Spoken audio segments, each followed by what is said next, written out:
what I want to start with is I came across your blog where you talk about dreaming, that you have very vivid dreams.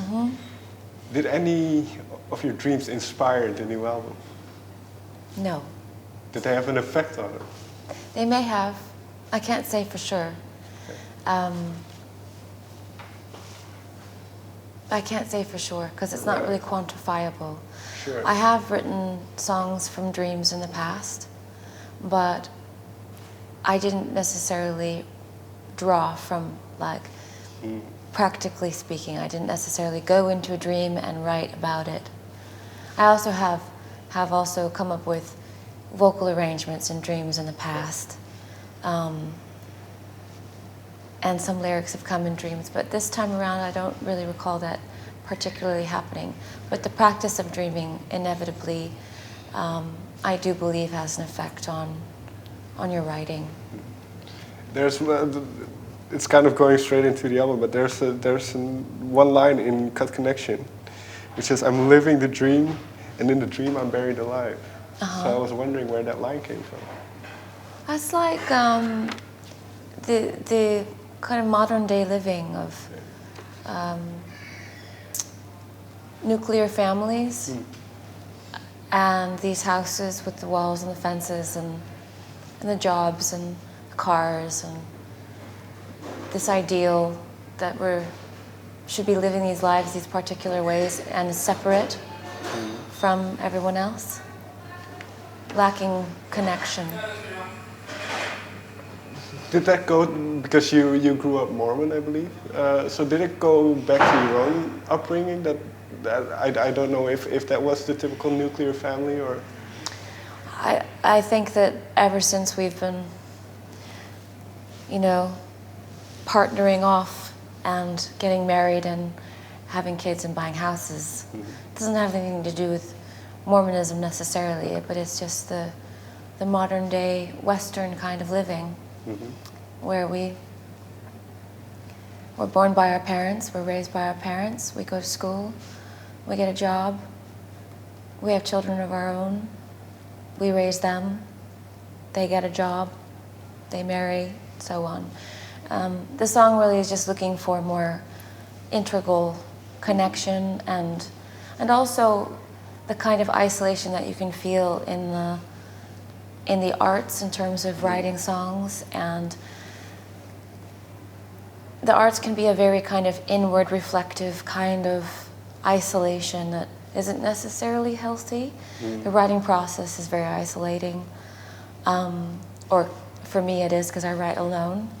But also the time that's spent building a career can be so self-centered. Right. Because you're focused on what you're doing and what you're doing and what you're doing, and the song cries out a bit more for inclusion and being of service to the world and being a part of the world and connecting with others other than, just what it is that you're doing. Sure. In that sense, was it a reaction to something that happened, or maybe a feeling you had? Or? I think that's it's a reaction to the self-centeredness that I experience, feeling like some people in the world are living their days to help other people. And sometimes in the arts you can feel like you're just like I said, self-centered. Right. And like you say, that being a musician traveling around, it is quite different, I suppose, than the typical trajectory that you mentioned of the nuclear family and that cycle. So when you were younger, did you think about this, about especially kind of at when you started making music? Did you think about where this path would take you? I never thought about where any path would take me. That never crossed my mind until probably 5 years ago, okay, to be honest with you. What changed then 5 years ago? My partner, really. Okay. He's asked me what 10 years ago, he asked me what my 5-year plan was, and I was like, No, I'd never charted a course. And I didn't know how necessarily. I've always just taken one step and then, you know, found the next step and stepped onto it. That's not necessarily what I would suggest to anybody. I think charting a course, I think, is a good idea. With that said, I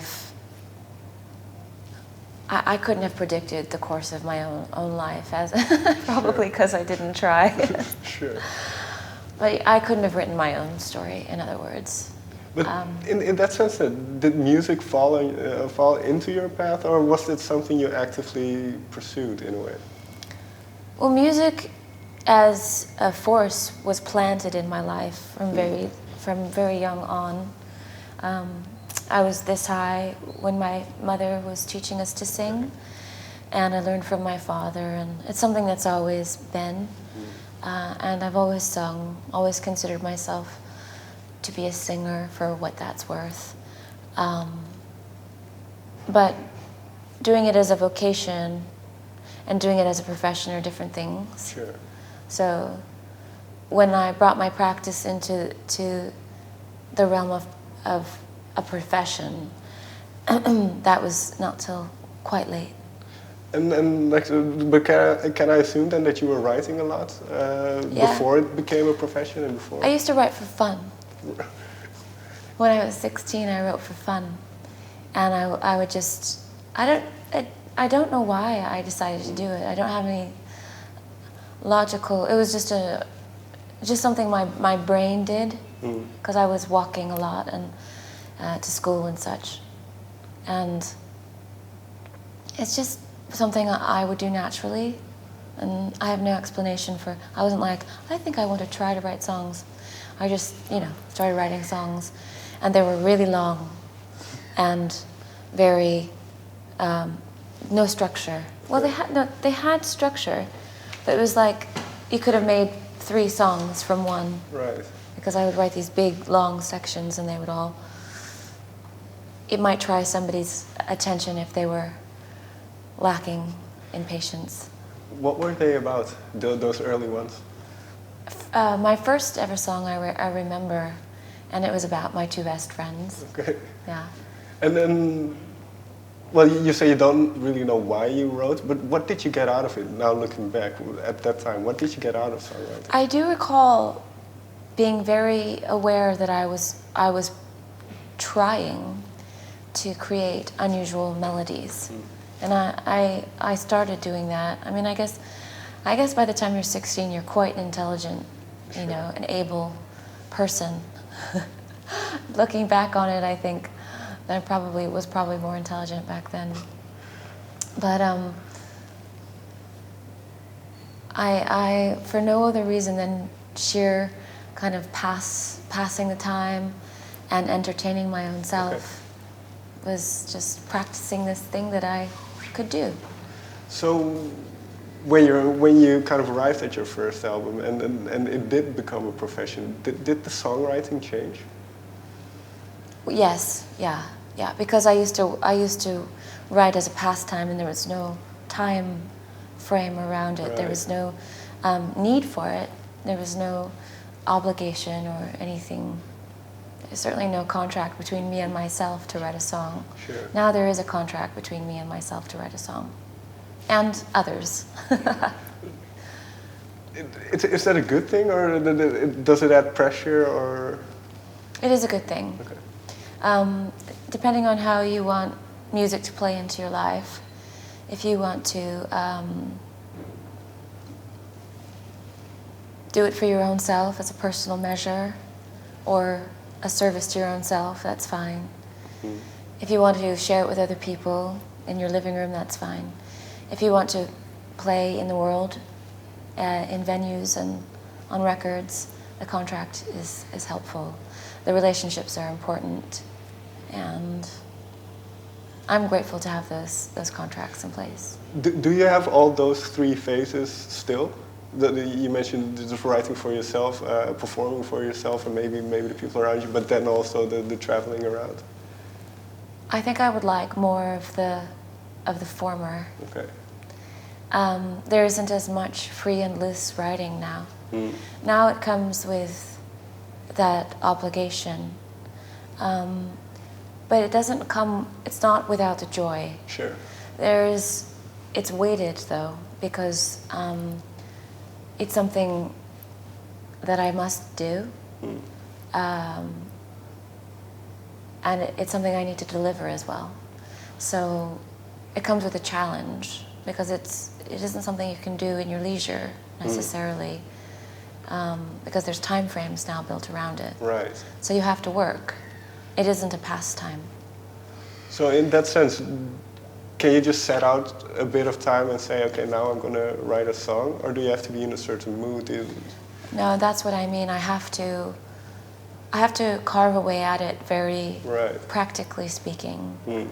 And I have to set, it's a discipline and a practice. Mm. And one day you're going to be better at it than others. Some days you won't accomplish anything but sitting there. So I give myself an hour, and I say an hour every day is the minimum. And if it's just really painful, it might not go past a half hour. But you'll do what you can in that hour. And the idea is building. And it isn't necessarily arrived yet, the idea, or the sense of what the idea is. But every time you sit down, the idea is building. So you have to remember that if you don't hear anything yet, the idea is still building. And it's like creating a little human baby. It's along that line.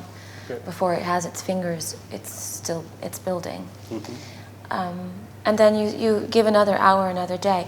And then once the idea is forming, you're able to spend more time with it. Because it isn't dragging on you. Sure. It's not driving you crazy. It's giving you something in return.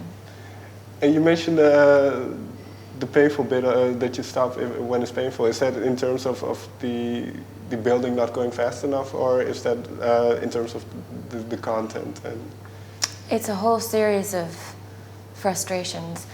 Someone that I have looked up to my whole life, really, well, a majority of my life, said that the greatest artists are the ones that come with a heavy amount of doubt, because they question themselves and they want to grow. And growth is something that comes with, I think, pain and doubt, because you don't know if you're going to be able to reach your potential. And when you have a new song to write, but you don't know what it is, there's this fog that you're in and this darkness that you have to wade through. And until you latch onto a root on that forest floor, it's just kind of wading through the dark.